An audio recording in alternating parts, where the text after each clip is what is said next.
Alright, we are recording Chapter 3 of Attack of the Clones. So this is... Need to put that there. This is two things going on. Well, technically three. Two of them on Tatooine, and then the third is in between them, is we're following Padme again. And yeah, I guess you can cover the Padme thing quickly. It's really short. Basically just Count Dooku, his man who's leading the Separatists, and they know this, has convinced the Trade Federation, specifically Viceroy Gunray is mentioned. So this is, yeah. So the head of the Trade Federation from the Phantom Menace, which is kind of weird because, like, why was he allowed to stay in power with the Trade Federation? Because, I mean, it describes him as being greedy and just in basically anything that will increase profits, he will do. So that's all Dooku had to appeal to. The invasion of Naboo very much would have been against profits and also exacted a very high cost. Even if we just go with, oh, and the Republic decide not to follow through on any kind of punishment. Which you'd think they would, but even doing that, it's still he clearly has shown himself to be not responsible with this. So I think that might just be well, we wanted to continue with him being the name people know.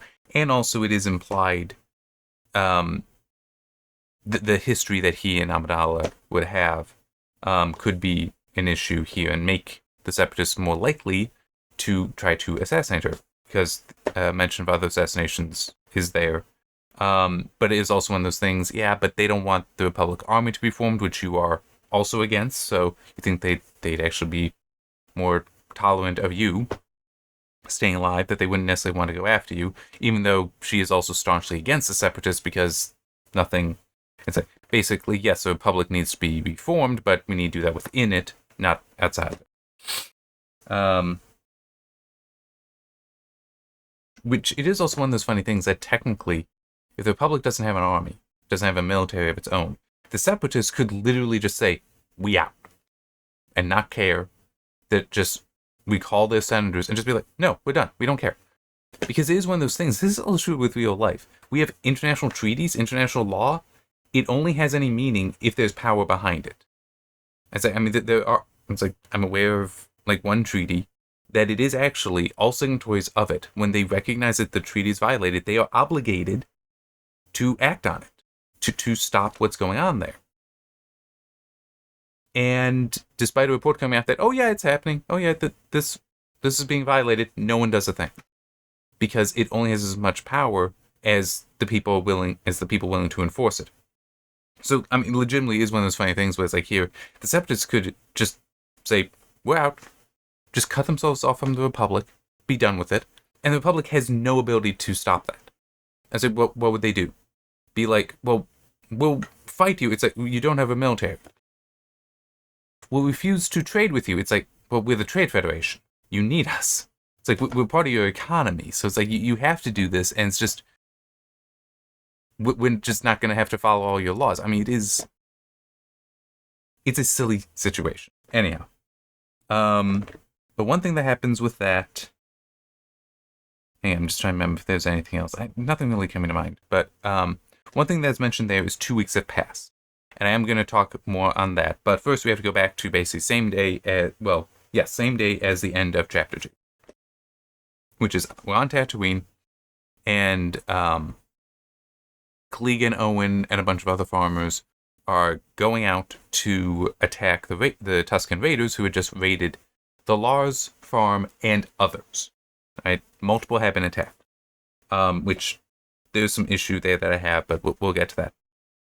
And the Tuskens,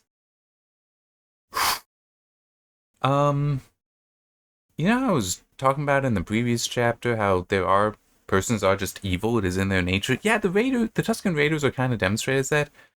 And it doesn't actually make sense practically how they manage this, because they set a trap for these farmers chasing after them, because the farmers are chasing after them on speeder bikes.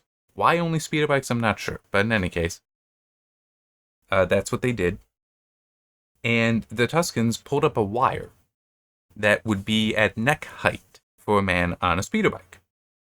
So a whole bunch got decapitated by that, which is like, yeah, that's really cool. Klieg had noticed this. Like he knows that people were being injured in front of him. He knew he couldn't stop, so he actually managed to jump onto his speed bike and then try jumping up, but didn't jump up enough. And that's how he loses his leg, as we see in the movie.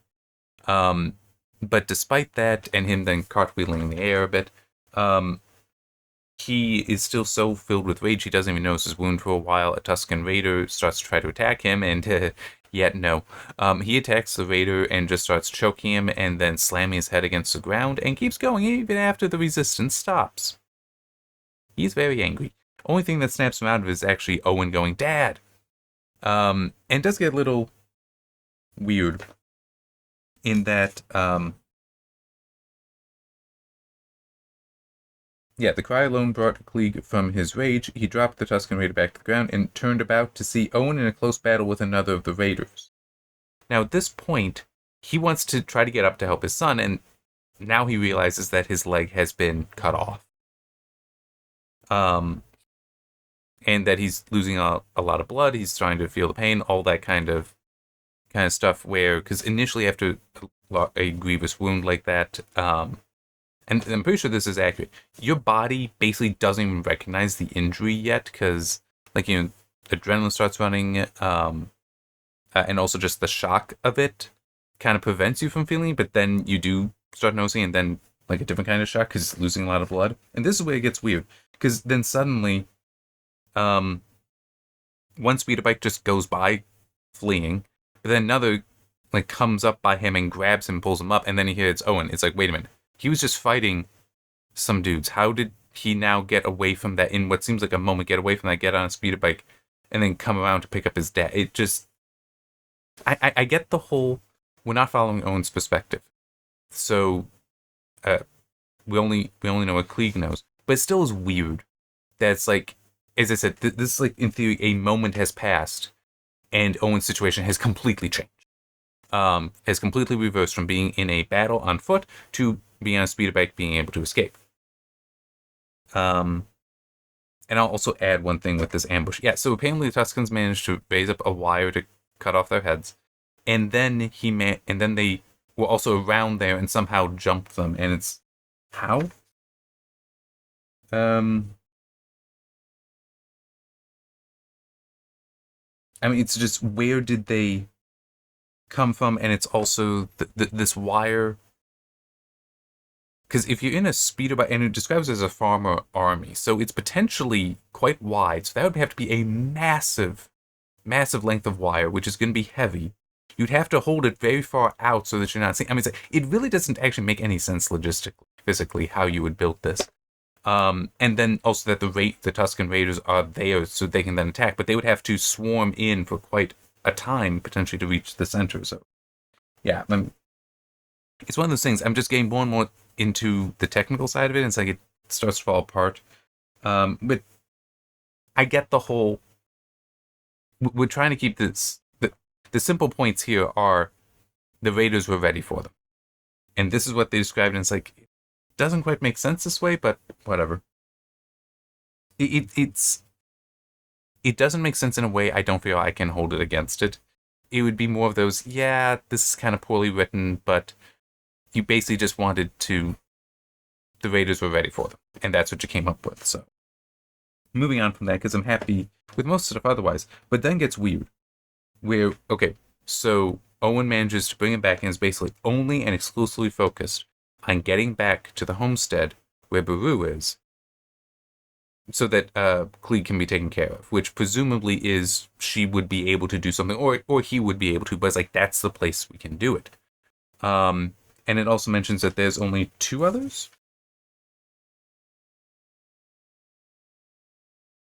Only a single pair of speeders were to be seen fleeing the massacre ahead of him. So only 4 people potentially survived. 2 speeders in front of him, so 2 people there. Owen and then Klieg. So yeah, not good. But then we get the Amidala portion where it's mentioned that it's been 2 weeks since she was with her sister, which is the events of chapter 2. So we went from day of chapter 2 to like the morning after chapter 2 ends, which is technically the morning of that day still. So it's like still that. Then we get to the Padme portion. That is 2 weeks later. And it's kind of unclear here because it does say that it's been nearly 2 weeks for Padme. And then it's like we're to it won't move fast enough to catch up to the Tuscans. Klieglar bellowed in protest as his son and future daughter-in-law helped him into a hover chair that Owen had fashioned. He seemed oblivious to the pain of his wound. But yeah, so it's like, we're already, okay, he is being put into this chair for the first time, and it's like, well, we gotta go after them still. It's like, this seems like a later in the day or the next day thing. No, it's 2 weeks later. And this annoys me. Because while it makes sense that Klieg still wants to go after them, because they took his wife. Perfect sense here, right? But there's certain practicalities that he's supposed to be a pragmatist as well. There's certain practicalities that this is ignoring, and I feel it shouldn't be, and the way it's also written here is odd, because it starts with that. It's not until much further down, like, I mean, unfortunately, I don't think it'll... So it starts here, and it's only down here. It actually isn't doing the background removal. Good. But it's down here that we finally get the confirmation from Owen that's been 2 weeks. So it's like, for that long, we're like, wait, what day is this? What time is this? And I'm not happy with that. Because he seems much more energetic. Klieg does, like, it's just hours later with the next day. So,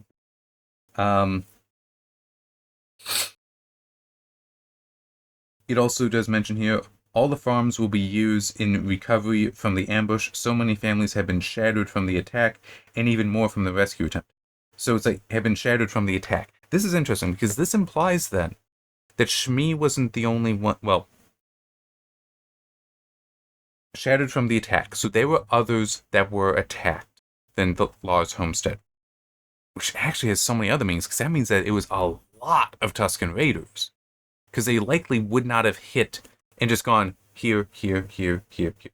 They likely would have tried to attack all at once, so that then everyone is confused. Because if you're going in order, then potentially you can warn somebody.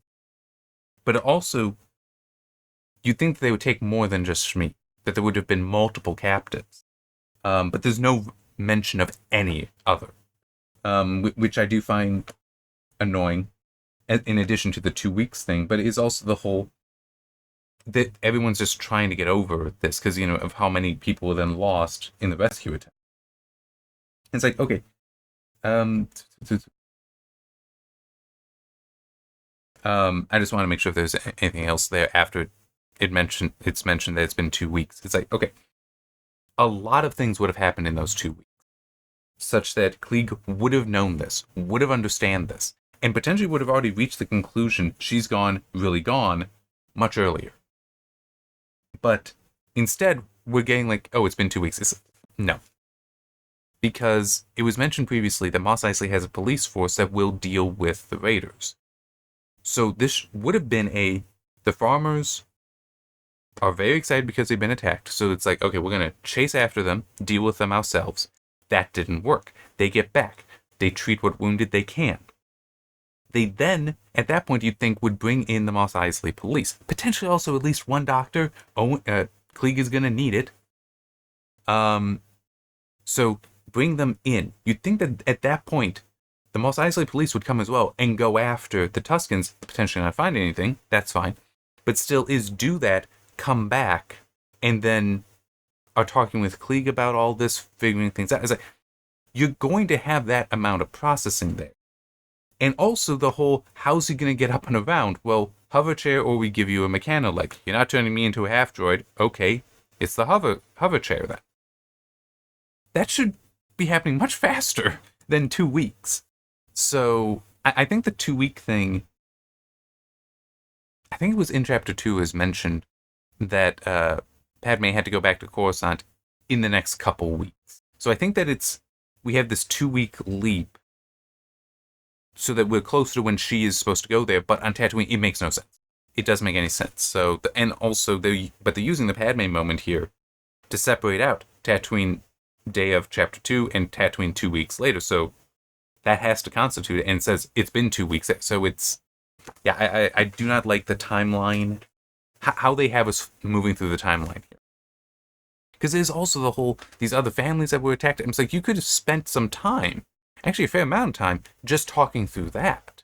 Just, like the different families getting together, trying, the survivors, getting together and figuring out what they're going to do. Because some of them might be like, well, I just lost my son, my husband, my brother, like potentially that would be all the men at one of these moisture farms.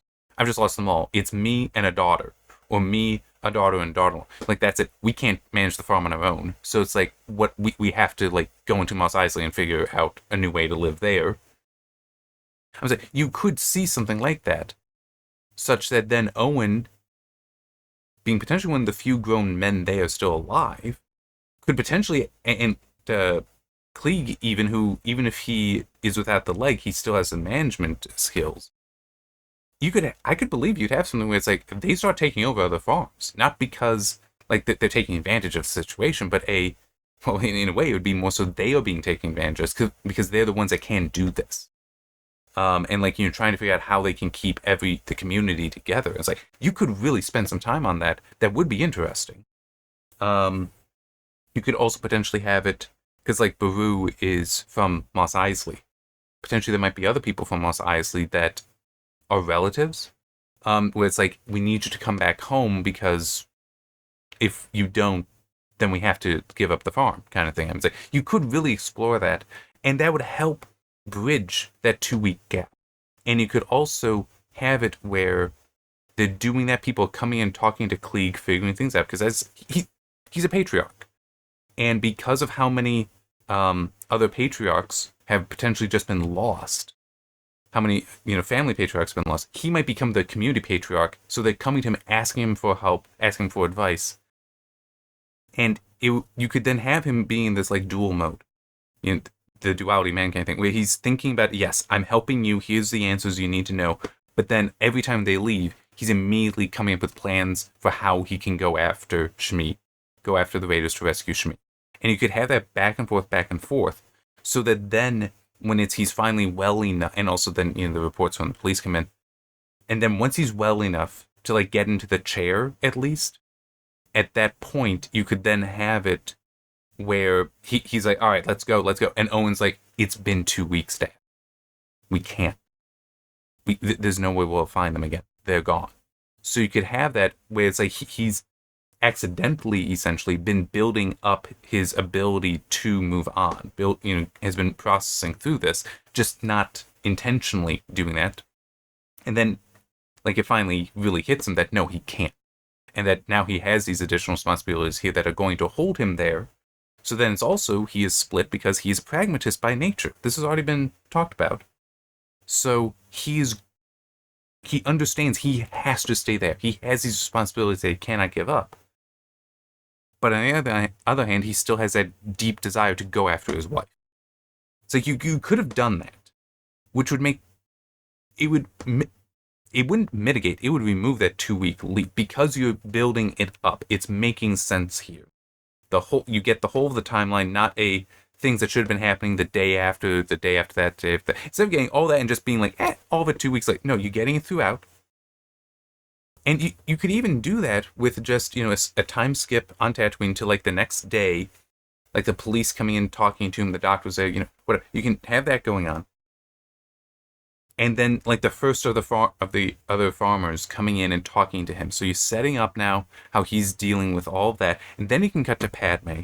And then it talks about, it's been 2 weeks since she talked to her sister. Now you come back and it's like, Klieg is finally able to get out of his bed. That he's finally recovered enough for that. Still the 2 weeks, and then it's like, okay, I'm ready. I've been thinking about it all the time. I've been lying there when I've not been helping people. I've been thinking about it. This is what we need to do. And then Owen can go, but Dad, it's been 2 weeks. You could do that, and it would be, especially if you are doing a good job with writing his focus, how he's coming up with a plan, and how to avoid another trap like that, and what other things that the raiders might be. Like, you could have him focused on all of that. And then the whole, it's been 2 weeks. You could do that and it would be a much stronger hit. And it wouldn't be like, why do we just have this massive time jump? So, yeah. That's kind of it. Let me do one thing, though. Let me do one thing that I am curious about. Yes. Okay. Okay. I just wanted to see where Chapter 4 starts. Because this has been a while that we haven't had Anakin, which I'm okay with. I'm okay with that.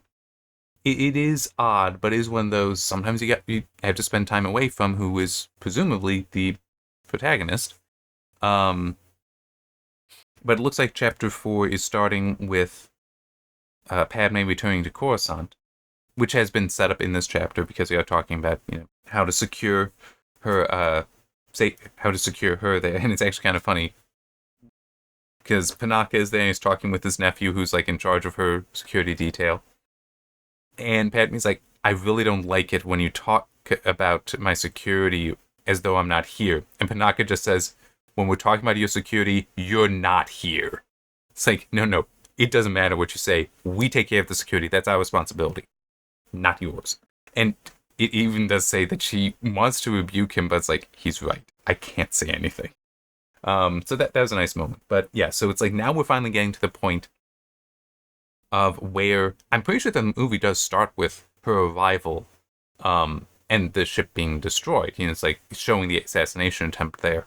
So that is interesting. Get so many chapters beforehand. But there is also what happened with the Phantom Menace. I think we got 2 before that actually started. And here we've got effectively 4, right? Yeah, because of the prelude as well. But it'll be interesting to see how some of this goes. And yeah, I'm still optimistic. I'm still pretty happy with how the story's going. I do have those criticisms for this chapter. The one contrivance where it's like, yeah, I mean, I'm not going to hold against it because I know I'm being technical. And not everyone is so technical. So it's like, and that also is part of it. I know I'm being more critical with how the Raiders could possibly have had that ambush than most people would be. I get that, so it's like, all right, set that aside. But the timeline thing, that does bother me more. That bothers me a lot more because I was just able to give you a possibility of what you could do here that I think would help solidify the Klieg character better, make him a bit more interesting, more sympathetic in this, and also help really drive home his pain that it's been 2 weeks, Dad, she's gone. It's like, you could really, really make that such a gut punch, and they didn't, and I feel like there's no real explanation besides just the whole, well, we didn't want to make the chapter that long. Or maybe just a dislike of having a skip that doesn't, a time skip that isn't also a place skip, like that they want to go Tatooine on this day to Padme Naboo on this day, and then we can come back to Tatooine. I suppose Tatooine on this day, then Padme and Tatooine. Maybe, but I mean, still, that one bothers me more. All right, that should be it for now. I'm just trying to remember if there's anything more with the Padme talking about the separatist stuff. I mean, not much. Just, a little bit about the whole. She does reflect on what Sola had said that she's not really thinking about herself or what she can do for herself. Like that is a little bit here. And let me just quickly check exactly what the line was. It was like, watch here, right up here. Padme watched him go. This is her head of security, Panaka's nephew. Then gave a great sigh, remembering Solo's word to her and wondering honestly if she would ever find the opportunity to follow her sister's advice. Advice that she was finding strangely tempting at that particular moment. But yeah, so it's I like that part there, and it will be interesting to see how things continue to go. But all right, yeah, this video is certainly long enough, and I don't have it more points, so I guess I will just see you next time.